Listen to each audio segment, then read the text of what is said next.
Good morning, children. The second lesson in history is regional kingdoms. Regional kingdoms means India was a vast country, and the various provinces, the various areas, the various regions were ruled by different countries.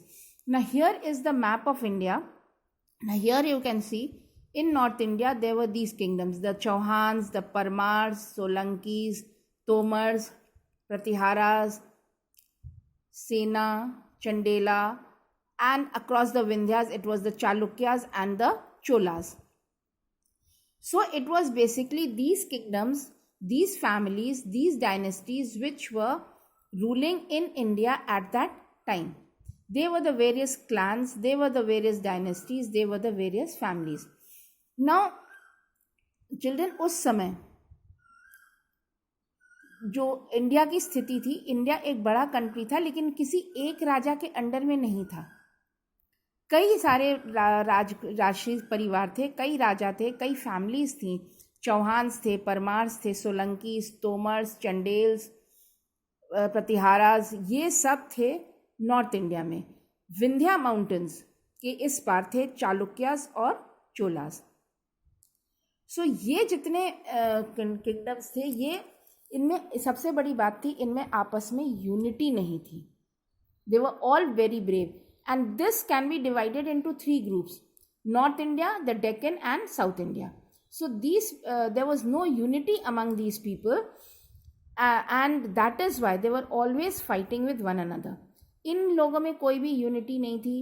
जितने भी Rajput kingdoms थे सब बहुत powerful थे, लेकिन सब अपने आप को एक दूसरे से ज़्यादा पावरफुल दिखाने में लगे रहते थे. That is why the Arab traders or the Ghaznavis and the Ghoris, they could come to India via Afghanistan. Is that clear? In the Deccan, there was the Rashtrakuta family and the Cholas and the Pandyas. Actually, there were three: Chera, Chola, and Pandya, who were ruling in South India. तीन families basically south में थे: चेरा, चोला and Pandya. यहाँ पे पंड्याज और चोलास के बारे में, चेरास का बहुत ज़्यादा सिग्निफिकेंस नहीं था, लेकिन बाकी ये सारी फैमिलीज थी जिनके बारे में अभी हमने आपको दिखाया. जो मैप में चौहान्स थे, परमार्स, सोलंकीस, तोमर्स, प्रतिहाराज, चंडेल्स, चालुक्याज और चोलास, ये सारी फैमिलीज इंडिया को रूल करती थी. Now we come to the Rajputs. Rajput अगर आप इसका हिंदी में संधि विच्छेद करते, राज एंड पूत मतलब राजा का पुत्र. That is the meaning. Rajput means राजा का पुत्र or the son of a king. Now these Rajput king people or the rulers, they belong to the Kshatriya class or the warrior class. ये राजपूत जो थे क्षत्रिय थे. पढ़ा था ना आप लोगों ने 7th में, ब्राह्मण, क्षत्रिय, वैश्य एंड शूद्र. So they belong to the Kshatriya class or the warrior class, and it was their prime duty to protect the country or to rule the country. These people, the Kshatriyas, they were divided into three groups. They into three basic clans. वहाँ से फिर इनके offshoots हुए: सूर्यवंशी, चंद्रवंशी और Agnivanshi. Suryavanshis were descendants of the sun, Chandravanshis were descendants of the moon, and Agnivanshi were descendants of Agni, the god of fire. ये जो राजपूत थे ये क्षत्रियस थे. जैसे क्लास 6 में पढ़ा था वैदिक सिविलाइजेशन में, ब्राह्मण, क्षत्रिय, वैश्य, शूद्र, उसी तरह से ये क्षत्रियस थे और इनका काम था रूल करना. इन्होंने अपनी ओरिजिन बताई थी कि ये सूर्यवंशी, तीन इनके ओरिजिन्स थे, तीन फैमिली से आते थे, तीन डायनेस्टी से आते थे. सूर्यवंशी जो सूर्य के अवतार थे, चंद्रवंशी जो चंद्र के वंशज थे, और अग्निवंशी जो अग्नि के वंशज से. तो basically they were three: Suryavanshi, Chandravanshi and Agnivanshis. Now amongst them the first most important were the Tomars of Delhi. They ruled India in the 8th century, and they founded the city of Dilika, which is the old name of Delhi. Dilika, the old name of Delhi, and parts of Haryana. Later on, they defeated the Chauhans, and the most important Tomar ruler was Anangpal. Tomars जो थे वो 8th century में rule करते थे। उन्होंने एक शहर बनाई थी दिल्लिका, जो आगे चलकर दिल्ली हो गई। का हटा दिया उन लोगों ने और दिल्ली बना दिया, और हरियाणा के पार्ट्स भी वो रूल करते थे। लेटर ऑन उन्होंने चौहान्स ने उनको हराया था। They were defeated by the Chauhans. Then the Chauhans rule Delhi and the most famous Tomar ruler was Anang Pal. Then came the Chauhans who ruled over Delhi and Ajmer, and the most famous Chauhan ruler was Prithviraj Chauhan.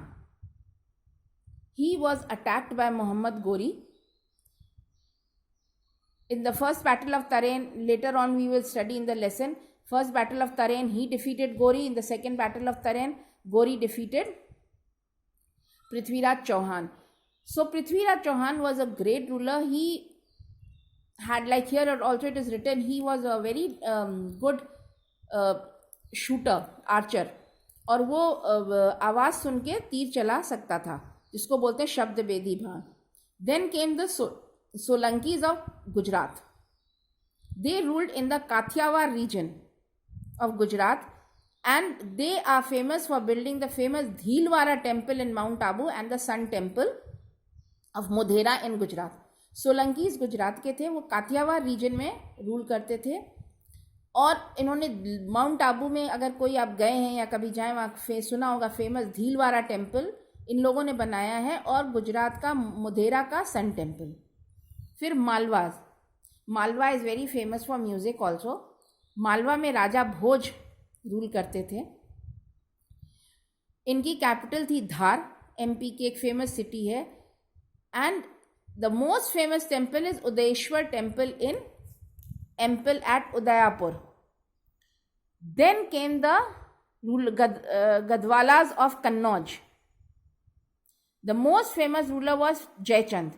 It was Jaichand only who was a rival of Prithviraj Chauhan.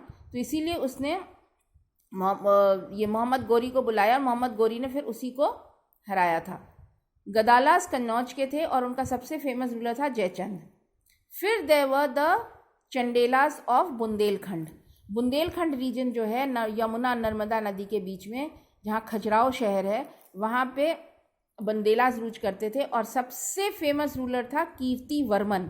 Kirtivarman ने ही famous Khajuraho temples बनवाए हैं।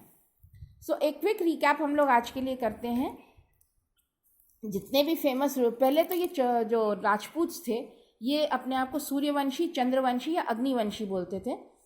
दिल्ली में राज करते थे तोमर्स, जिन्होंने दिल्ली का बसाया, और लेटर ऑन वो दिल्ली बन गई।